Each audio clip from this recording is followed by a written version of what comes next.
Wysteria, energy, twister.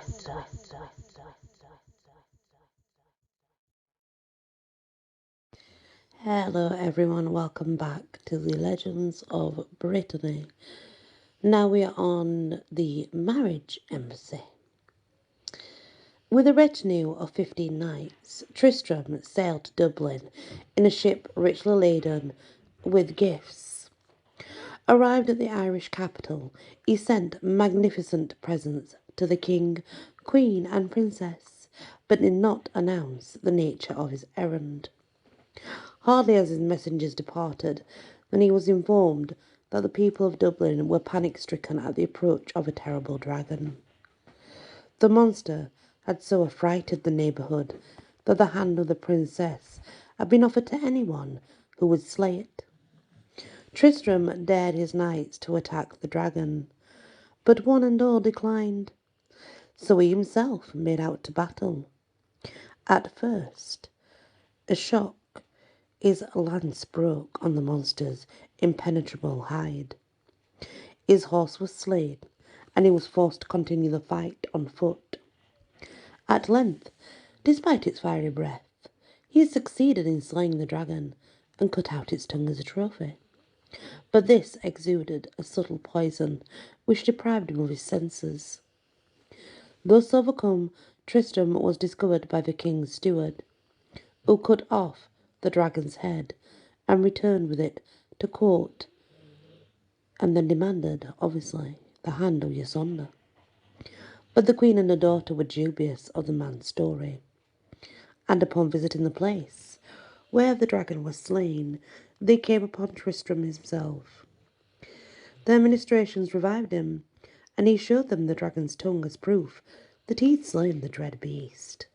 He described himself as a merchant, and Yasonda, who did not at first recognise him, expressed a regret that he was not a knight. The queen now caused him to be conveyed to the palace, where he was refreshed by a bath, and the false steward was cast into the prison. Meanwhile, the suspicions of the princess had been aroused, and the belief grew that the merchant who had slain the dragon was none other than Tris, her own instructor. In searching for evidence to confirm this conjecture, she examined his sword, from which she found a piece had been broken. Now she possessed a fragment of a sword blade, which had been taken out of the skull of Moraunt, her uncle. She discovered that this fragment fitted into the broken place in Tristram's sword. Wherefore, she concluded that the weapon must have been that which slew the Irish ambassador. She reproached Tristram, and in her passion rushed upon him with his own sword. At this instant her mother returned, and upon learning the identity of Tristram, she was about to assist Yasonda to slay him in his bath, when the king arrived and saved him from the infuriated women.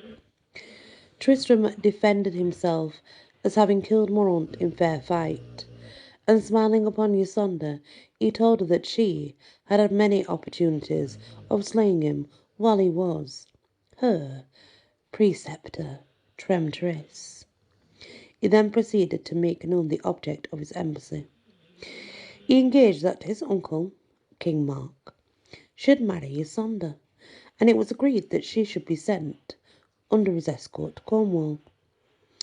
It is clear that the Queen's knowledge of medicine was accompanied by an acquaintance with the black arts, for on the eve of her daughter's departure she entrusted to Brengwain, a lady of Yasonda's suit, a powerful philtre, a love potion, with directions that Mark and his bride should partake of it on the night of their marriage.